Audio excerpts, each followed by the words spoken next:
Onde não há revelação divina, o povo se desvia, mas como é feliz quem obedece à lei. Provérbios 29:18. Devemos conceber e viver sonhos. Sem profecia, o povo se desvia. Sem profecia, ou seja, sem visão, não há esperança no amanhã. A galinha deve chocar o ovo para que o pintinho consiga quebrar a casca. Devemos conceber os sonhos e as visões de Deus, para que esse sonho e essa visão rompam a casca e deem a luz na realidade física. Que sonhos você tem? É um sonho carnal ou um sonho que provém de Deus? É importante separar isso, porque mesmo os sonhos de lascívia se manifestam na terceira dimensão física. Existe uma grande diferença entre o desejo carnal e um sonho saudável. O sonho se distingue pela esperança no amanhã e não se relaciona com a injustiça e o pecado. Em contrapartida, o desejo carnal sempre mantém relação com a ilegalidade e o pecado. Existe uma razão pelo qual Moisés fracassou em seu plano para salvar seu povo quando era jovem. Seu fracasso se deu ao fato de que ele sonhou segundo seu próprio critério. Por mais que um sonho seja bom ou agradável, se ele não provém de Deus, não é mais que uma ambição humana. Abraão e José superaram a dificuldade porque sonharam juntamente com Deus. Existe um sonho que provém de Deus, que recebemos por meio da comunhão com Ele. Deus nos faz sonhar por intermédio da Bíblia, do Espírito Santo, da pregação ou em um momento de oração. O sonho de Deus é imenso em comparação com o sonho do homem.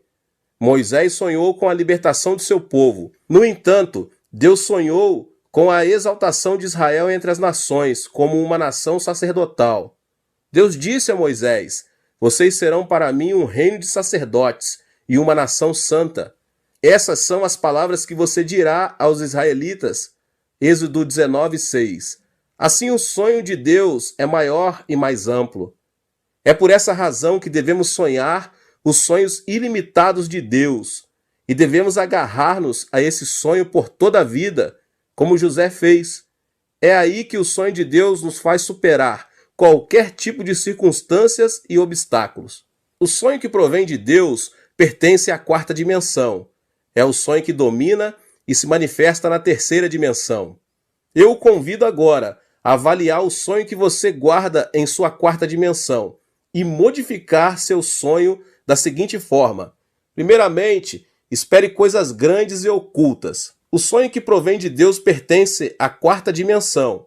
É o sonho que domina e se manifesta na terceira dimensão. Eu o convido a avaliar o sonho que você guarda em sua quarta dimensão e o modificar seu sonho da seguinte forma. Espere coisas grandes e ocultas de Deus. Sonhe com coisas grandes e ocultas que Deus tem preparado para você. Não sonhe que seu caminho é como estar à beira de um abismo. Espere no sonho de Deus. Existem momentos em que nos encontramos à beira de um abismo e parece que é impossível sair do problema com nossas próprias forças. Mas a Bíblia afirma que nada é impossível para Deus. Deus nos diz que há esperança quando pensamos que tudo é desesperança. Deus opera coisas grandes e ocultas que nós não conhecemos. Nosso dever é crer, confiar e seguir Deus incondicionalmente, pois essa é a atitude que agrada a Deus. É por isso que devemos esperar e sonhar com um grande milagre por parte de Deus.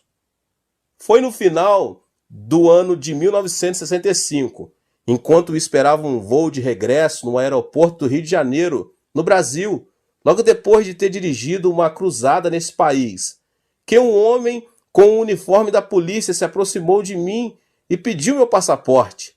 Pensei que se tratava de um controle policial, mas aquele policial desapareceu com o meu passaporte. Não podia acreditar. Não tinha nenhum conhecido no Brasil. E nessa época era impossível encontrar um oriental, muito menos um coreano. Os minutos estavam contados e depois de tudo que aconteceu, não pude embarcar no avião. Tampouco tinha dinheiro para dirigir-me a algum outro lugar. De repente caí de joelhos e comecei a orar com lágrimas nos olhos. Deus, olha para mim, o que devo fazer agora? Acaso não prometeste que para os que amam a Deus e foram chamados conforme o teu propósito, todas as coisas concorrem para o bem? Eu te amo, e segundo o teu propósito vim ao Rio de Janeiro para pregar a tua palavra.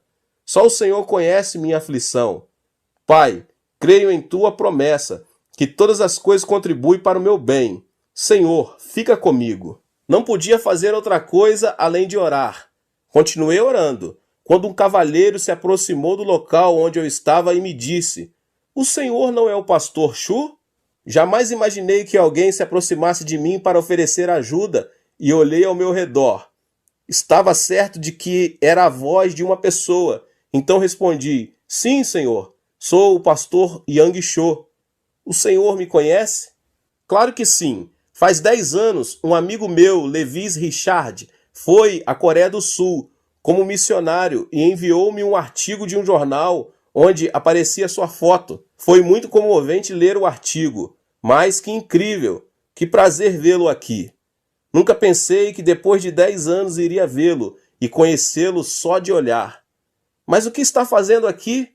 Eu vim ao aeroporto para despedir-me de uma pessoa e de repente pensei que o senhor podia ser o pastor Cho. Repentinamente, lágrimas caíram de meus olhos. Era tão imensa a graça de Deus que não podia conter meu pranto. Deus havia respondido à minha oração, expliquei ao cavalheiro minha situação e ele me contou que isso era comum no Brasil, especialmente com relação a estrangeiros do terceiro mundo. Então, ele não lhe pediu dinheiro?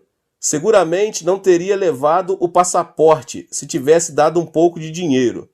Mas de qualquer maneira, me alegro que esteja bem. Graças à ajuda dessa pessoa, pude regressar ao meu país sem inconvenientes. Se Deus não tivesse respondido à minha oração, não me atrevo a imaginar o que me teria sucedido. Deus é um Deus bom, resgata-nos do abismo. Este milagre produziu dentro de mim um amor e uma confiança mais profunda em relação a Deus. Você também pode experimentar o amor de Deus. O milagre não ocorreu porque eu era o pastor ou uma pessoa importante. Se você não esmorecer e continuar confiando em Deus, sem abandonar a fé, Deus fará coisas grandes e ocultas que você não conhece. Experimente o milagre por meio da fé.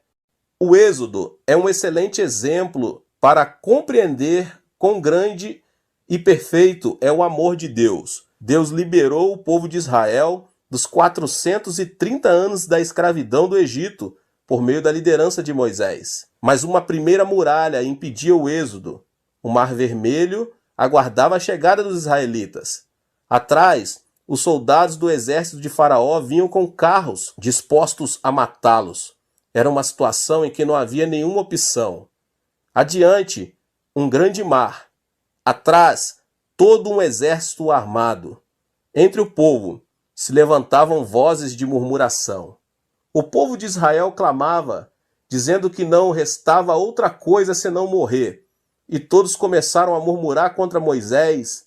Foi nesse momento que Deus disse a Moisés: Não tenham medo, fiquem firmes e vejam o livramento que o Senhor lhes trará hoje. Erga a sua vara e estenda a sua mão sobre o mar, e as águas se dividirão. Deus não havia abandonado o seu povo. Quem pensou que o povo cruzaria o Mar Vermelho? O próprio povo não imaginava isso, tampouco o faraó. Deus tem coisas grandes e ocultas preparadas que com sabedoria humana é impossível discernir. O Mar Vermelho se dividiu em dois quando Moisés ergueu a vara sobre ele. O povo de Israel se arrependeu de ter ofendido a Deus, voltou a agarrar suas mãos de poder e conseguiu cruzar o mar com êxito. No afã de alcançar seus escravos, os egípcios também tentaram atravessá-lo. Mas algo incrível aconteceu. As águas se fecharam sobre os egípcios, sobre seus carros e sobre seus cavalos. O mar acabou arrasando a vida de todo o exército egípcio. A divisão do Mar Vermelho não foi um fenômeno natural. Por meio dele, Deus mostrou a seu povo aquelas grandes coisas e ocultas que tinha preparado para ele. Deus não muda e está conosco hoje, sustentando-nos com sua mão de poder.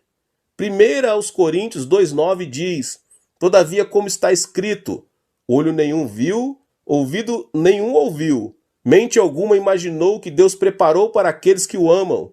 Sonhe e tenha esperança e creia que o amor e a bênção que Deus preparou para cada um de nós são maravilhosos. Algo grandioso acontecerá em sua vida. Deus criou o homem no último dia da criação, como coroa da criação.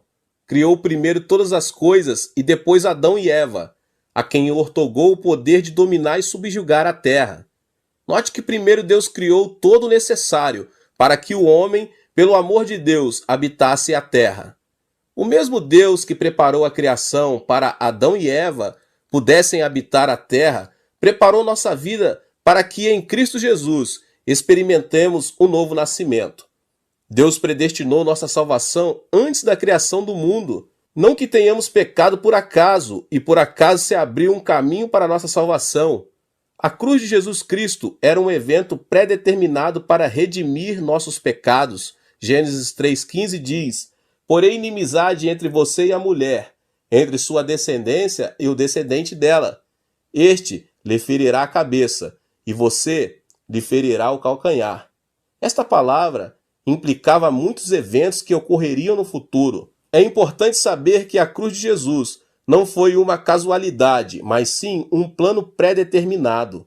O Senhor veio à terra em carne, nasceu do ventre da Virgem Maria, o que indica que Jesus, semente da mulher, iria converter-se no inimigo do diabo. Ou seja, Deus havia antecipado o plano da salvação por meio de Jesus Cristo, antes do momento da queda de Adão e Eva.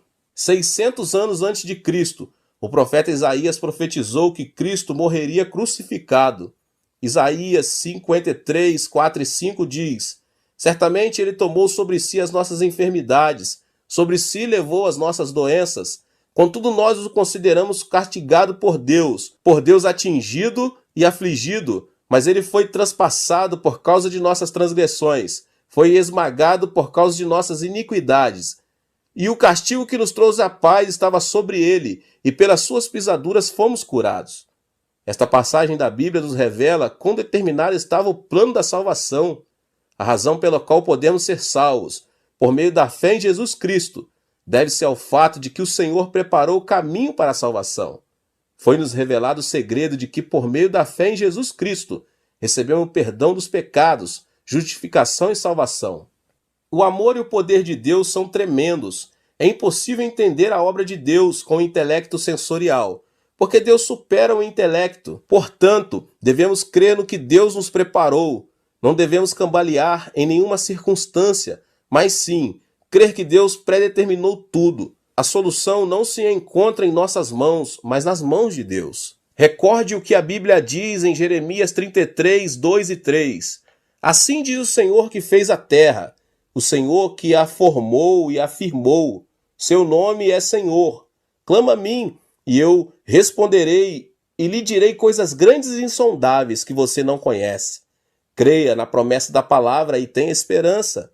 Temos a bênção de ser pessoas que veremos coisas grandes e ocultas de Deus. Aleluia! O que devemos sonhar? Devemos sonhar coisas grandes e ocultas. Não devemos sonhar que a escuridão arrasará nossa vida, mas sim devemos crer em coisas grandes e ocultas. Devemos sonhar com coisas positivas e otimistas, com esperança. E Deus operará coisas grandes e ocultas a nosso favor. Deus operará milagres inimagináveis. Temos de abrir a boca para que Deus encha de milagres. Deus é capaz de fazer infinitamente mais do que tudo quanto o que pedimos ou pensamos, de acordo com seu poder que atua em nós. Ouça agora este testemunho. Esta é a história de uma mulher negra que vivia junto com seu filho nos Estados Unidos. Assim que se divorciou do marido, essa mulher mal conseguia sobreviver. No entanto, seu filho insistia dizendo: mamãe, compre o gato para mim, compre. O problema é que a mãe não tinha dinheiro suficiente para comprar um gato, e as palavras do filho feriram seu coração. Todos os meus amigos têm cães e gatos. Por que não me compram um gato, hein? Carinhosamente a mulher disse ao filho: filho, vamos orar ao nosso Deus bondoso, Pai. Está bem? Deus lhe proverá um gato. Ela tomou a mão do filho e começou a orar. Pai, tu conheces nossa situação. Dá-nos um gato. Não temos dinheiro suficiente para comprar um gato. Deus Pai, suplico-te de todo o meu coração, tem misericórdia de nós, em nome de Jesus, amém. Assim que terminara a oração, o filho perguntou: Deus nos dará mesmo um gato? Sim, querido, nada é impossível para Deus. Um gato não será nada difícil para ele. Esperemos o gato e continuemos orando. Deus ouve nossas orações, esperemos e sonhamos. A mulher continuou orando junto com o filho. Era de tarde e o sol ardia. A mulher tecia no jardim enquanto o menino brincava com um aviãozinho de papel. De repente, algo extraordinário aconteceu. Tratava-se de um vulto escuro que caiu no jardim de sua casa. Era nada menos que um gato. Tanto a mulher como seu filho ficaram petrificados. Um gato havia caído do céu. Eles começaram a pular e a soltar gritos de júbilo. Deus havia respondido à sua oração. Esse relato foi difundido em todo o país por meio dos jornais e da televisão, em um artigo que se intitulava Um Gato Caído do Céu. Dias depois, alguém veio vê-los e disse que era dono do gato. Era incrível. Por acaso ele era o dono do gato caído do céu? Seu argumento: era um vizinho que vivia a 800 metros deles e não via seu gato desde que este tinha subido em cima de uma árvore.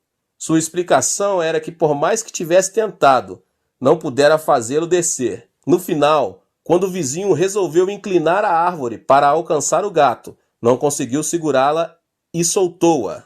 Como consequência, o gato voou e caiu a 800 metros no jardim da casa dessa mulher negra. E o homem continuou insistindo em que devolvessem o gato. No entanto, nem a mulher nem seu filho quiseram devolvê-lo. Disseram que se tratava de um presente de Deus. No fim, o caso foi levado a juiz. Agentes profissionais do tribunal realizaram um estudo do caso. Puseram um gato artificial naquela árvore da qual, insistiu o vizinho, o gato voara. No entanto, o gato não voara por mais de 20 ou 30 metros. A conclusão a que chegaram os agentes foi que o gato não poderia voar os 800 metros. A sentença do tribunal foi: esse gato é um presente de Deus. É uma história pouco comum, mas Deus é um Deus que torna essas coisas possíveis. Sonhe com algo inimaginável. Os grandes e os pequenos sonhos formarão sua vida. Deus quer que esperemos e sonhemos com grandes milagres. É aí que esses sonhos se convertem em nossos sonhos. Devemos ter a convicção de que Deus preparou algo maravilhoso para a nossa vida. Devemos sonhar que Deus revelará coisas grandes e ocultas. Ore e não esmoreça. Projete algo claro em seu coração. Escreva-o em uma folha de papel. Ore até receber uma meta clara e ter convicção. Avalie sua meta à luz da palavra de Deus. Qual é seu sonho? Convido-o a escrever seu sonho em um papel. Leia-o e leia-o todos os dias, pois verá como seu sonho se faz realidade. É muito importante que possa visualizar a realidade do sonho como uma realidade já estabelecida, pois isso será de fato o que obterá. Espere e creia que seu sonho já é uma realidade palpável. Em certa ocasião, dirigi uma conferência sobre crescimento da igreja na Austrália. A atitude dos pastores australianos era negativa, ainda que garantisse que o crescimento da igreja era possível, mas na Coreia do Sul e nos Estados Unidos, e não na Austrália. Seu argumento era que os australianos não iam à igreja porque amavam o esporte e o tempo livre. No último dia da conferência, dei uma sugestão. Preparem um lápis e um papel e escrevam a meta da igreja, a ser alcançada no final de 2 anos. Escrevam o número de pessoas da congregação que desejam ter nesse tempo. Todos começaram a escrever seus sonhos. 50 membros mais em 2 anos. 100 membros, 300, 500 membros, enfim, o número era bastante variado. Continuei. Colhem essa folha no escritório de sua igreja. Cada um observe, ore e visualize a realização desse sonho. O Espírito Santo operará um grande milagre. Após 2 anos, visitei novamente a Austrália. Nessa ocasião, o presidente das Assembleias de Deus desse país, com lágrimas em seus olhos, disse-me: Pastor, fazia 10 anos que minha igreja não crescia, mas sonhei, orei e alcançamos 100% de crescimento nesses 2 anos. Não só a minha igreja, mas todas as igrejas da Austrália estão crescendo. Era um testemunho vivo de alguém que se atreveu a sonhar e a orar. Graças ao princípio da visualização, uma das igrejas da Austrália cresceu, a ponto de que o número de membros chegou a milhares. Sonho em implantar no mínimo 500 igrejas em toda a Coreia do Sul. Visualizo de dia e de noite, porque sei que tenho uma meta e um plano específico a alcançar. Também tenho o sonho de dirigir cruzadas de multidões em todo o mundo. É um desejo de pregar o evangelho a todas as nações do mundo. Eu me levanto, eu me deito e vivo com o sonho. A visualização do sonho produz fé e a obra do Espírito Santo. Devemos conceber o sonho de Deus, porque o sonho de hoje se tornará a orientação que criará o futuro. Conheci um pastor chamado Cabré em uma viagem missionária na América do Sul. O pastor Cabré testemunhou-me as grandes obras que Deus estava fazendo em sua vida. Uma mulher tinha vindo receber oração junto com seu filho, que não tinha uma orelha. O pastor Cabré, visualizando o menino com uma formosa orelha, começou a orar com muito fervor. Depois de pouco tempo, uma espécie de nódulo começou a formar-se na parte onde o pastor impôs as mãos. Ele continuou orando para que Deus criasse uma formosa orelha. E ensinou a mãe do menino a dizer: olhe, que linda orelha você tem. O pastor disse a ela que acariciasse o menino, visualizando a orelha. Mas nada acontecia. O pastor voltou a orar pelo menino, visualizando uma formosa orelha. Quando abriu os olhos, não podia crer no que via. O tamanho do nódulo aumentara na forma de um leque. Era um milagre de Deus. O que você desenhar hoje na fé, com a ajuda do Espírito Santo, é o que obterá no dia de amanhã. A meta do sonho da quarta dimensão deve ser específica, porque a realidade física da terceira dimensão não é abstrata, mas uma dimensão específica. Estabeleça e visualize a meta. Você também deve orar até obter uma meta clara e determinada. O jejum serve para clarear nossa quarta dimensão, ou seja, para definir mais especificamente nossos sonhos. É por meio do jejum que conseguimos abandonar o ego que diz: posso fazer tudo, e voltar-se para Deus a fim de ser transformados. A mudança da quarta dimensão ocorre quando há uma mudança em nós mesmos e quando reconhecemos detalhadamente o sonho que Deus tem para nós. Portanto, desde que essa meta clara e específica seja revelada em sua vida por meio da oração, é preciso estabelecer metas mediante a cruz. Todo atleta, todo chefe de família, todo paciente tem uma meta a alcançar. É nosso dever sonhar esses sonhos a partir de uma perspectiva distinta. Devemos olhar para a cruz de Jesus Cristo e sonhar especificamente que fomos salvos da enfermidade do espírito, da alma e do corpo, assim como das circunstâncias. Não devemos deixar-nos influenciar pelo estado atual de nosso espírito, de nosso corpo e de nossa alma, nem pelas circunstâncias. E assim, aceitar o sonho de Cristo.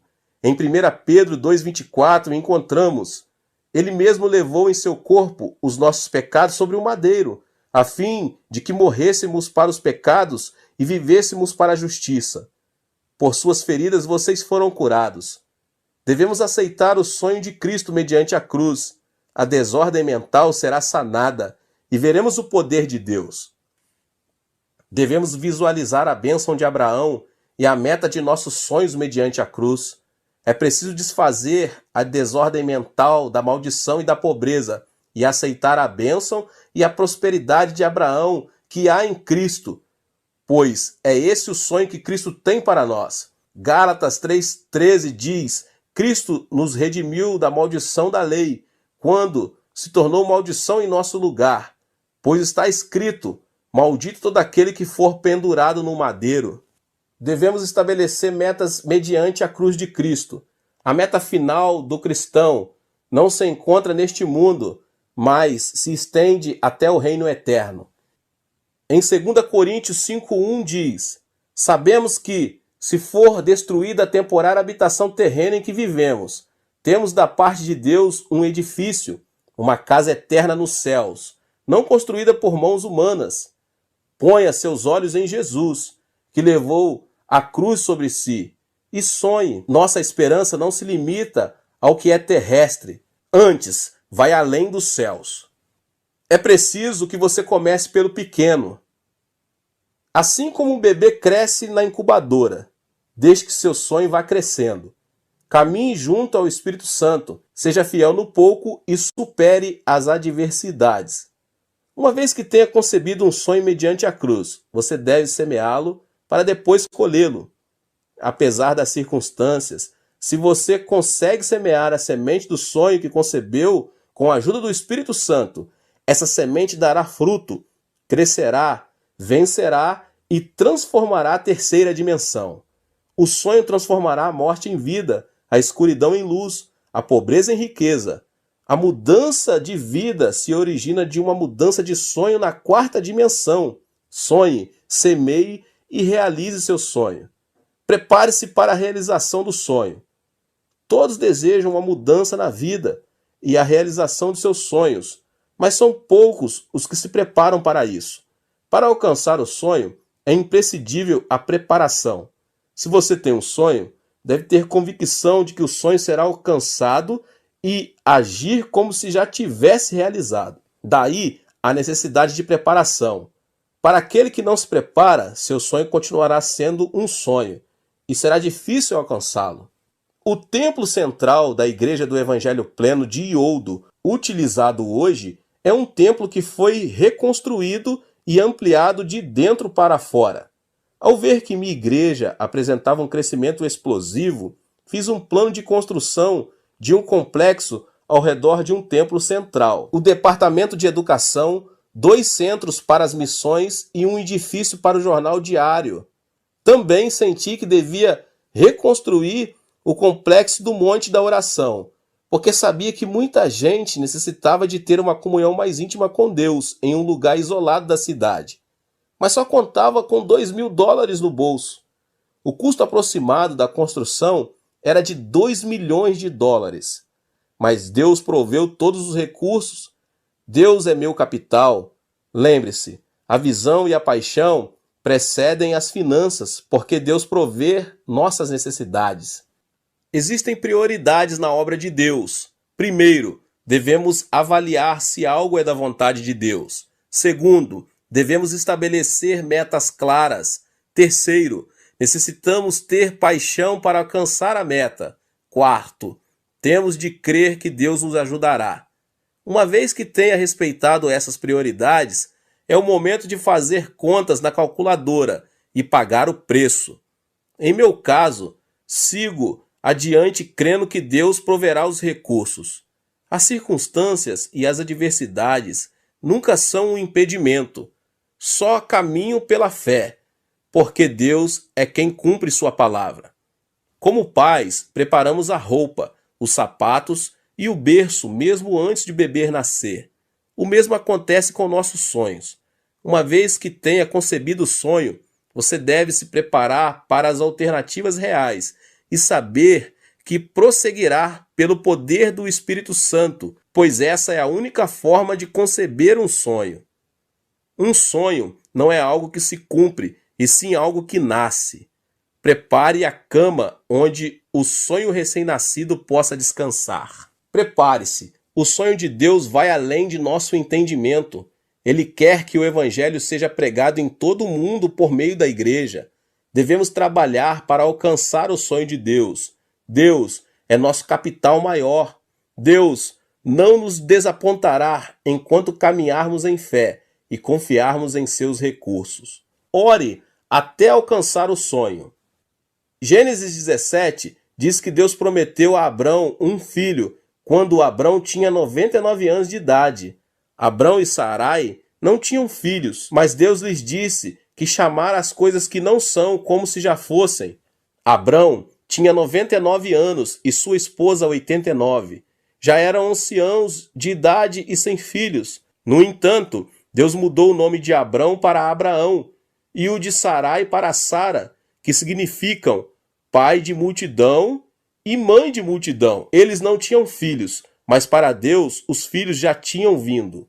O significado da frase que diz que Deus chama as coisas que não são como se fossem é que para Deus o tempo é presente. Portanto, para Deus, Isaac já havia nascido. Mas Deus ordenou que chamassem as coisas que não são como se fossem, porque o homem não conseguia ver com seus olhos físicos. O cristão deve chamar as coisas que não são como se já fossem e confessá-las. O Senhor Jesus disse: portanto, eu lhes digo, tudo o que vocês pedirem em oração, creio que já o receberam, e assim lhes sucederá.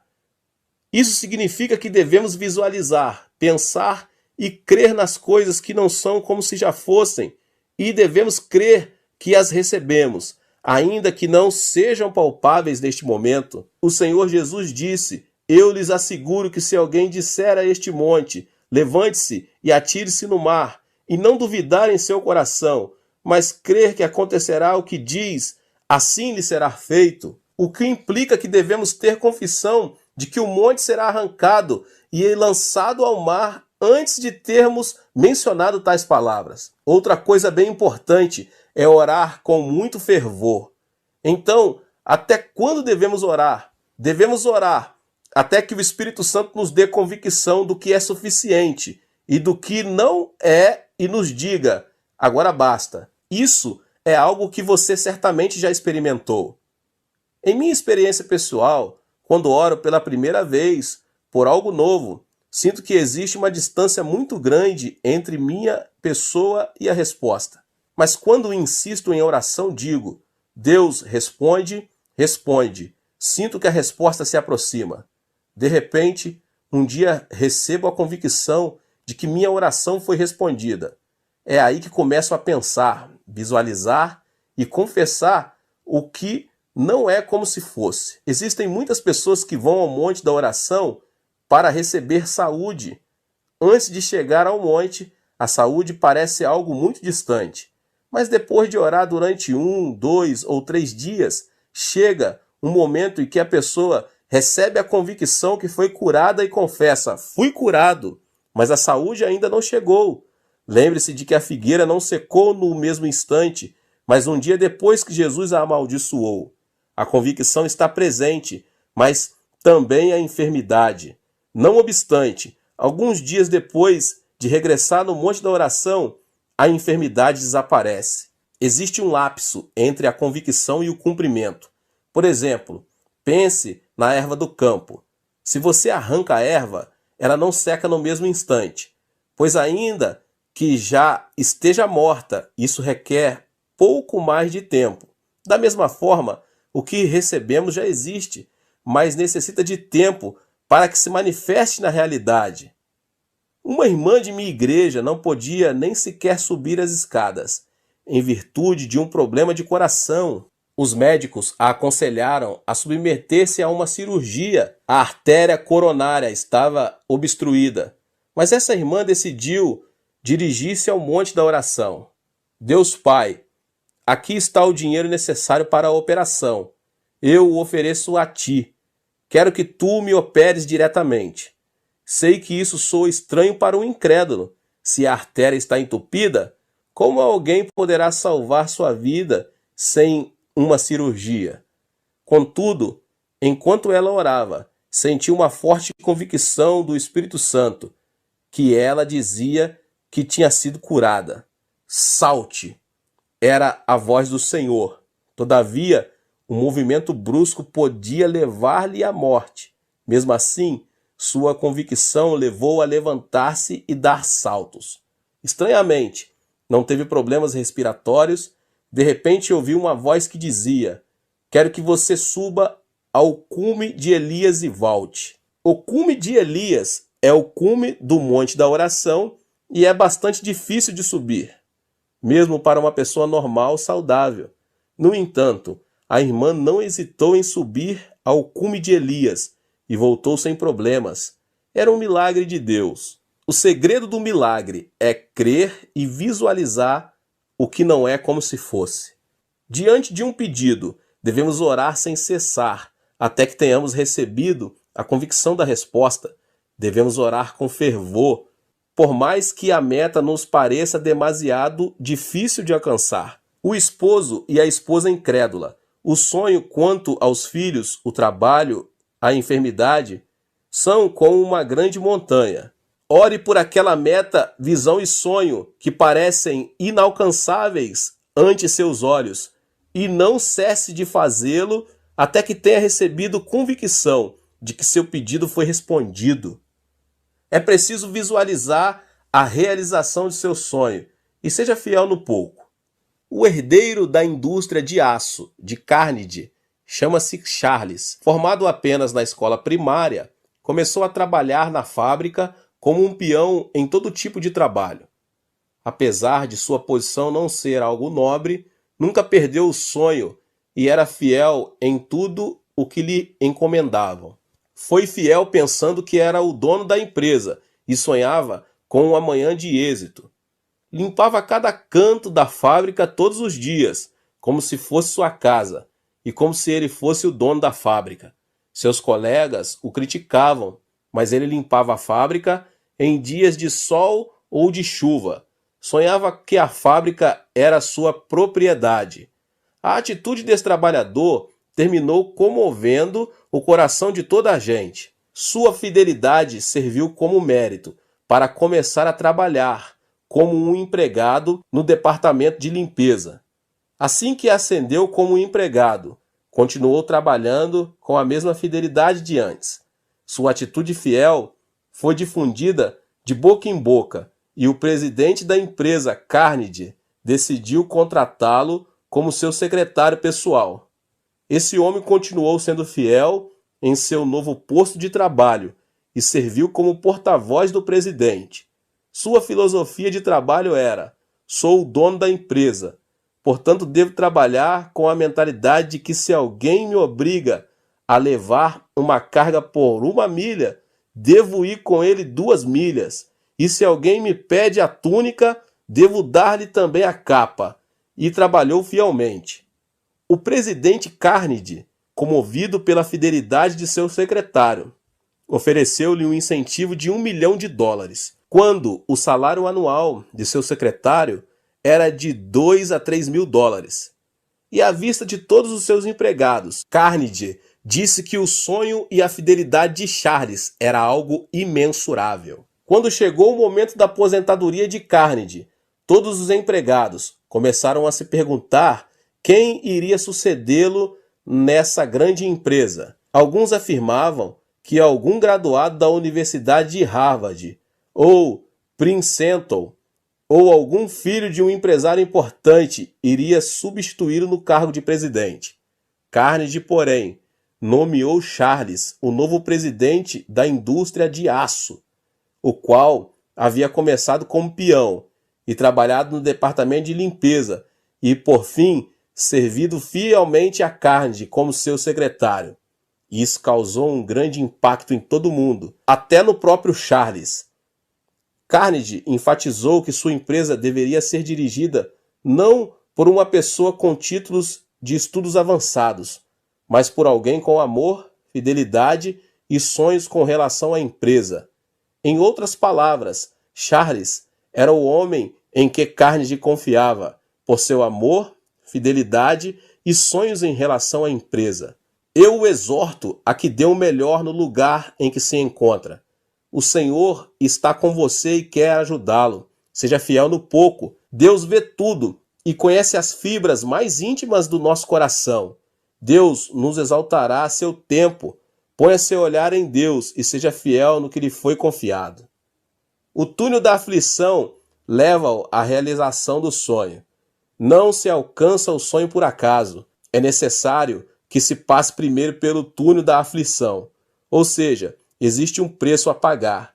É por meio da aflição que abandonamos nosso ego e confiamos em Deus. Deus usa a aflição como uma ferramenta para nos quebrantar, para fazer-nos voltar a seu caminho. Deus predestinou todas as coisas para a nossa vida. Deus nos abençoa à medida que caminhamos e não nos afastamos do caminho que Ele preparou. É imprescindível visualizar e pagar o preço para alcançar o sonho. A aflição é o plano de Deus para quebrantar nosso ego e fazer-nos obedientes a Ele. A aflição ajuda nossa fé a crescer e a faz mais vigorosa. Só aquele que experimentou a aflição e a tribulação poderá alcançar seu sonho e destacar-se por sua firmeza. Os músculos do braço adquirem força por meio do exercício. Da mesma forma, os músculos de nossos sonhos ganham força por meio da aflição e da tribulação. A aflição é a semente que leva consigo um sonho e uma esperança maior. É como um túnel e você precisa ultrapassá-lo. A aflição é o túnel que nos leva ao sonho. Se você se nega a passar pelo túnel, seu sonho jamais poderá ser alcançado. É necessário passar para o outro lado do túnel. É através do túnel da tribulação que conseguimos chegar a um mundo mais amplo de sonhos e de esperanças. Em 1 Pedro 1,7 diz: assim acontece para que fique comprovado que a fé que vocês têm, muito mais valiosa do que o ouro que perece, mesmo que refinada pelo fogo, é genuína e resultará em louvor, glória e honra quando Jesus Cristo for revelado. A aflição é como um prato de comida que se encontra sobre uma mesa chamada sonhos, porque o sonho tem um preço. É necessário comer a aflição para alcançar o sonho. O sonhador recupera as forças ao alimentar-se da aflição, para seguir adiante. Para quem sonha, a aflição e a tribulação não significam nada, porque quem sonha sabe que a aflição é a parte do processo para chegar. Não é necessário frustrar-se pelo fato de o sonho não ter se manifestado. Espere, medite na aflição da cruz e converta-se em um agente da esperança. Você crer que Deus sempre está com você e que sempre o protegerá? Temos esperança, porque sabemos que o Senhor estará continuamente ao nosso lado para ajudar-nos. Tudo podemos em Cristo. Visualize, creia, sonhe e ore, porque Deus operará o milagre. Guarde a esperança de Deus em seu coração. Você é alguém escolhido por Deus. Implantei minha igreja em 1958, assim que concluí o seminário, em uma área muito pobre da cidade de Seul, chamada Buvandong. Por causa da guerra em meu país, abundava o caos e a desordem, assim como também a pobreza e a doença. A maioria dos habitantes da cidade era de refugiados ou pessoas que tinham vindo do interior do país.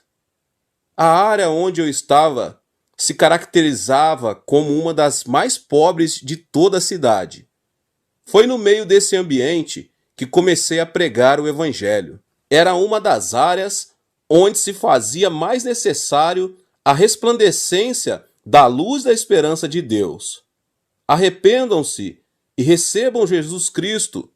Cada um de vocês é filho de Deus. Creia em Jesus e terá vida eterna.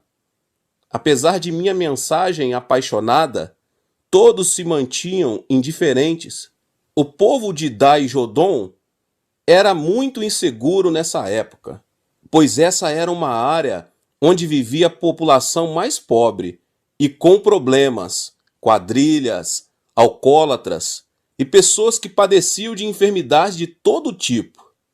Nesse vale de frustração, aconteceu algo que mudou o rumo de meu ministério. Ao caminhar pela vila miserável, notei uma casa que estava a ponto de cair. Em um gesto atrevido, bati a porta e disse: "Tem alguém aí?" No mesmo instante, uma mulher abriu a porta e perguntou: "Quem é você?" Era uma mulher de nome Lee Cho-hee, que tinha vindo da província de Rangyung-do, Coreia do Norte, por causa da guerra. Vivia com 9 filhos e um esposo viciado em álcool. Além do mais, A mulher estava definhando, pois tinha problemas de coração e gastrointestinais. A vida dessa mulher era algo indescritível. Então decidi levá-la a Cristo. Eu a visitava todos os dias para falar-lhe sobre o reino dos céus. Mas a mulher se irritava e dizia que todos os religiosos eram mentirosos e que sua vida era um inferno mesmo. Não me interessa o que acontecerá depois de minha morte. Não me interessa se existe um inferno, porque minha vida é o inferno mesmo. Observe como vivo. Preciso viver bem agora, e não depois da minha morte. Vá embora daqui. Fui para pregar a ela, mas no final terminei ouvindo uma pregação. Para dizer a verdade, ela tinha toda a razão. Pensativo, voltei para a minha igreja, que nessa época era uma tenda. As palavras daquela mulher seguiram retumbando em meus ouvidos. O reino dos céus deveria manifestar-se agora em nossa vida. Pensei, ela tem razão. Necessitamos do reino dos céus agora mesmo, e não depois da morte. O Deus que nos ama, por acaso não deseja que sejamos felizes também nesta vida? A humanidade foi criada pelo amor de Deus, mas tem se revelado contra Deus. Como consequência, o homem teve de levar consigo a carga do pecado. Contudo, Deus teve compaixão de nós e enviou o seu Filho Jesus Cristo para que, mediante a cruz, ele tomasse nossas maldições, nossa morte e nossas dores. Nosso destino era o pecado, mas Deus nos salvou por meio de Jesus Cristo. Devemos somente crer em Jesus para receber vida eterna. Então prosperamos em todas as coisas e temos saúde, assim como prospera a nossa alma. Essa é uma bênção universal, e não só para alguns escolhidos. Por meio da cruz, Deus nos salvou de forma integral. A mensagem da cruz não trata apenas da salvação do espírito, mas também da salvação da alma, do corpo, das circunstâncias. Em outras palavras, a salvação é integral. E essa é a mensagem do Evangelho. Porventura existe um amor maior que esse? É por meio da fé que recebemos o perdão dos pecados. É por meio da fé que recebemos libertação de toda maldição. É por meio da fé que obtemos saúde e salvação. Em minha vida pastoral, experimentei um encontro com Jesus por meio da esperança na fé. Foi em um estado de desesperança absoluta que, por intermédio da leitura bíblica, descobri a coluna de fogo da esperança. E agora me converti em um servo de Deus. Cada vez sinto mais a importância da esperança em nossa vida. Então eu não podia tirar aquela mulher de minha memória.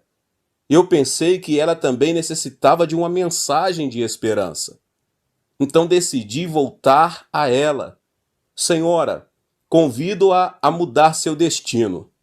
A mulher ficou um pouco surpreendida e disse: antes você vinha me falar sobre o reino dos céus.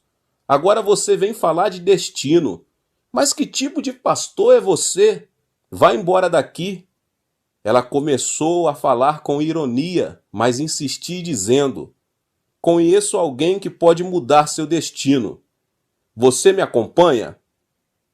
Ele ajudará seu esposo a abandonar o álcool, seus filhos a ir à escola, e lhe proporcionará tudo o que necessitar.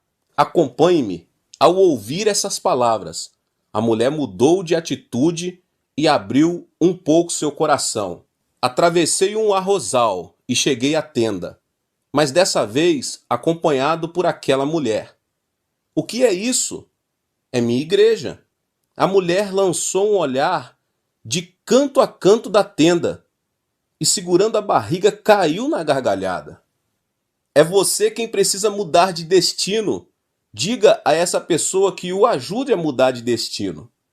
Estou certo de que, se você estivesse ali comigo, Também teria dado boas gargalhadas. Mas eu disse à mulher em um tom sincero: tem razão, minha situação não se diferencia da sua. Mas temos esperança em Jesus Cristo. Pela fé em Jesus Cristo, não só obtemos vida eterna, como também somos abençoados materialmente, somos libertos da maldição, somos curados da enfermidade e recebemos a vida da ressurreição.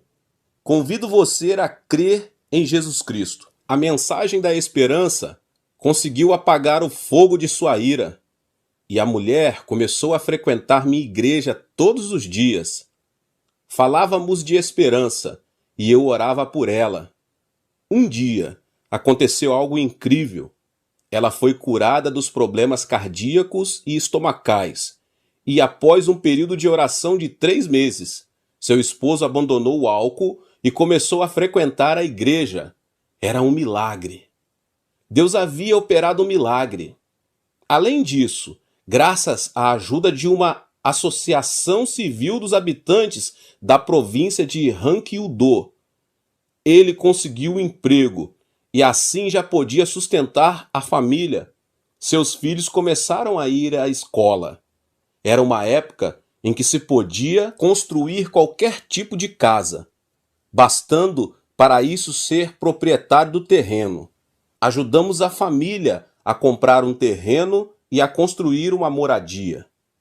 A vida dessa mulher já não era mais um inferno, porque havia experimentado um milagre. Prosperava em todas as coisas e tinha saúde, do mesmo modo que prosperava sua alma. A mensagem de esperança que Deus proveu àquela mulher também comoveu minha vida. Essa experiência impactou meu ministério profundamente. A partir deste momento, comecei a pregar a mensagem da esperança com mais empenho. Como consequência, a igreja da tenda cresceu a 500 membros em apenas 3 anos. O povo tornou a pobreza e a desesperança em esperança. Os membros da minha igreja começaram a orar e a trabalhar com mais dedicação. Conseguimos adquirir um terreno para construir uma igreja maior. Em 1961, nos mudamos para Soedaimon.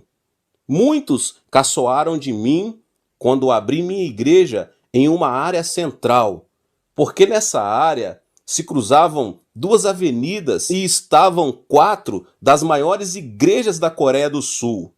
O povo caçoava de mim, dizendo que um jovem de apenas 26 anos de idade e sem experiência pastoral perderia na competição com as igrejas maiores. Entretanto, eu não estava de acordo, porque em mim havia uma esperança. A partir de 1960, nossa nação começou a progredir a passos gigantescos. O presidente Park Geong-hye tinha iniciado o movimento Semaul, que resultou no progresso industrial, e muita gente vinha a Seul para conseguir trabalho. Os que vinham do interior do país formaram sua própria comunidade. Era gente humilde, sem dinheiro e de baixa escolaridade. O povo superava o frio do inverno com carvão, o que provocava, muitas vezes, incêndios por causa do vento. Mas não havia alternativa. Senti também que necessitava de uma mensagem de esperança. Pensei que essa triste realidade era nada menos que uma oportunidade que Deus nos dera para pregar o Evangelho. Não se tratava de uma ética ou de uma religião, nem sequer do próprio cristianismo, mas de uma mensagem de esperança que dizia que por meio da fé em Jesus Cristo, o indivíduo podia receber a salvação integral. Essa foi a razão pela qual muitos servos de Deus e denominações me criticaram. No entanto, não retrocedi um passo sequer, continuei pregando a mensagem de esperança. Multidões de pessoas se aproximavam de minha igreja para ouvir a mensagem de esperança. Algumas denominações nos criticavam por orar clamando em alta voz. Dizia-nos que a igreja era um lugar santo e não deveria clamar ou louvar a Deus com palmas e gritos de júbilo. Para dizer a verdade, meus irmãos e irmãs, as pessoas de classe alta e média não necessitam chorar e clamar a Deus com todo o coração. Mas minha igreja era constituída por pessoas sem dinheiro, sem educação e sem apoio algum. Aqueles que estão em um mundo de desesperança não podem fazer outra coisa além de ouvir a mensagem de esperança e consagrar sua vida diante de Deus. Sem lágrimas, seria impossível para eles deixar de lado o estresse e a opressão da vida. Esse é o motivo pelo qual eu disse que era bom chorar diante da presença de Deus, chorar diante de Deus na casa do Pai. E todos os aflitos e necessitados vinham e choravam na igreja, a tal ponto que a oração em uníssono parecia um funeral e o louvor uma festa, pois usávamos as palavras para louvar a Deus. Era assim que o povo se livrava do estresse e alcançava a paz do coração. A salvação espiritual e a fé sólida fizeram a reunião resultar em cura divina. Deus viu nossa fé e veio em nosso socorro. Eu me dei conta de que isso era o mais importante para as pessoas e que deveria semear nelas a semente da esperança e dos sonhos. É por isso que não hesito em visitar lugares onde o povo necessita de esperança e de sonhos. Viajei o que equivale a 80 voltas em torno da Terra. Estive na África, nos Estados Unidos, na Europa, na América Latina e em cada canto do planeta. Percebi que todos desejavam a esperança e os sonhos, porque o homem foi criado segundo a imagem de Deus, e o próprio Deus é esperança e sonhos. Portanto, podemos sonhar sonhos preciosos em Deus. O reconhecido teólogo alemão Jürgen Moltmann sustenta que sua teologia é a teologia da esperança. A Segunda Guerra Mundial estourou quando ele tinha apenas 17 anos de idade. Foi recrutado como soldado pelo governo alemão, mas acabou sendo capturado como prisioneiro. Passou por um período de frustração e desesperança no acampamento de prisioneiros da Inglaterra, sofrendo todo tipo de maus tratos. Além do mais, sua frustração cresceu quando escutou a notícia de que seu povoado natal havia sido devastado por causa de um bombardeio e, como consequência, toda a sua família havia morrido.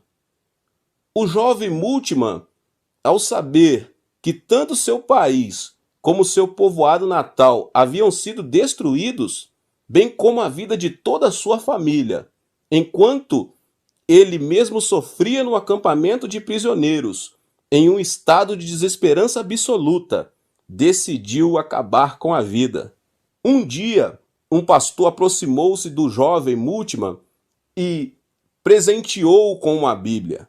O jovem leu a passagem da Bíblia que narra que Jesus fora crucificado e morto na cruz.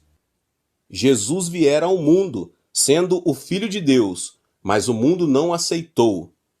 Jesus fez bem a todas as pessoas e curou os enfermos. No entanto, essa multidão que havia recebido benefícios de Jesus acabou pedindo que crucificassem o Messias. Os discípulos também traíram o Mestre e fugiram dele. Jesus foi abandonado, ficou só e morreu na cruz. O jovem Moltmann percebeu um ponto em comum entre a aflição de Jesus e seu estado de desesperança absoluta. Contudo, Jesus venceu a morte e ressuscitou ao terceiro dia. Isso impactou a vida desse jovem. Ao observar a ressurreição de Jesus, ele disse a si mesmo: eu também posso experimentar a ressurreição. Meu país, meu povoado natal, minha família também poderão ressuscitar se simplesmente eu receber Jesus Cristo em meu coração. Dessa maneira, nasceu a famosa teologia da esperança de Bultmann. Ele se deu conta de que só Jesus Cristo pode outorgar ressurreição em meio à desesperança mais escura. E o jovem recebeu Jesus Cristo como seu salvador pessoal ali mesmo, no acampamento de prisioneiros. A certeza da ressurreição transportou das trevas para a luz, da desesperança para a esperança. O coração do homem se dirige à morte quando lhe falta um sonho. Não se trata de vestir-se, alimentar-se bem ou levar uma alta qualidade de vida. O sonhador supera qualquer tipo de circunstâncias. O homem, por natureza, deseja sobreviver, e a esperança é a força que engrandece o desejo de viver. Em 1 Timóteo 1:1 diz: Paulo, apóstolo de Cristo Jesus, por ordem de Deus, nosso Salvador, e de Jesus Cristo, a nossa esperança. A esperança de Paulo não era outra coisa senão o próprio Jesus Cristo. O apóstolo conseguiu superar a tempestade da aflição e as adversidades por causa da esperança em Cristo. Quando esteve encarcerado, Paulo escreveu aos cristãos, exortando-os a não perderem a alegria. E isso indica o nível de esperança que o apóstolo tinha. Dessa forma, também pregou acerca da direção de Deus e da esperança, mesmo quando o barco que o levava a Roma enfrentou uma grande tempestade. Nunca deixe de sonhar o sonho da esperança. A ambição pessoal não é algo digno de ser anunciado e compartilhado, mas a esperança perfeita em Cristo se multiplica quando a anunciamos. A esperança lança raízes profundas e cresce sobre a rocha da fé, quando a tornamos conhecida. O ato de consolar, falar da esperança, abençoar uns aos outros, faz o sonho da esperança levantar voo e influenciar a fé de outros. O sonho de hoje é a esperança do futuro de uma pessoa. O sonho é o espelho onde se reflete nosso presente. Existe uma razão fundamental pela qual prego o evangelho quíntuplo e a bênção tripla.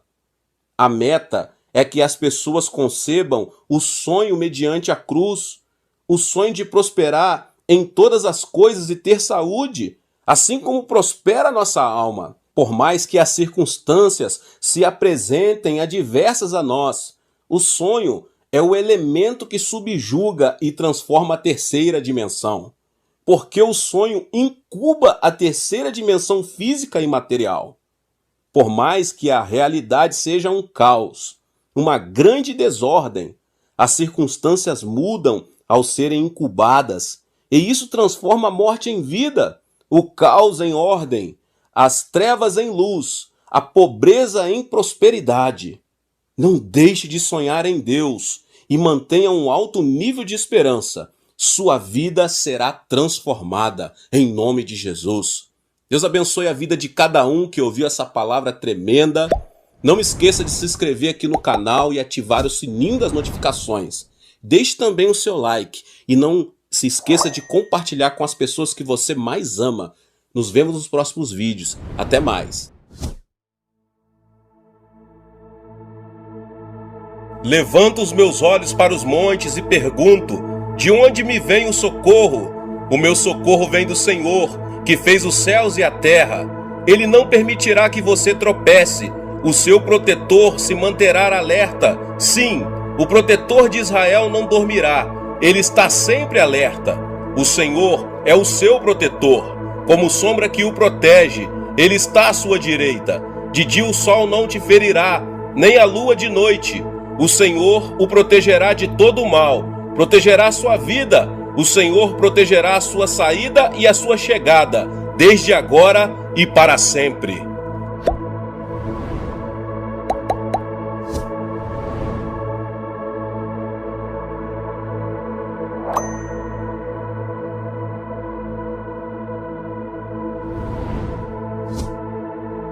Seja membro do canal Vinícius Siqueira e obtenha benefícios que só os membros têm.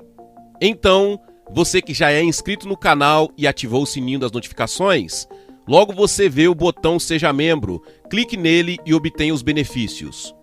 E o primeiro benefício é que você tem uma mensagem destacada. Quando você faz um comentário aqui no canal, você tem um destaque na sua mensagem. E isso é muito importante porque você mostra para os outros que você apoia este canal. E outro benefício que você tem é que você pode compartilhar os devocionais diários, que são 365 devocionais, que são postados todos os dias aqui no canal. Existe um grupo específico e a pessoa recebe um link que é direcionado para o grupo. E nesse grupo você tem todos os devocionais de todos os dias do mês, que você recebe logo pela manhã, e você tem o benefício de compartilhar esses devocionais com os seus contatos. Esse benefício é apenas para os membros. No YouTube não tem como compartilhar os devocionais, apenas ler na comunidade do YouTube, mas quem é membro tem o benefício de compartilhar com todos os seus contatos e as suas redes sociais. Seja membro!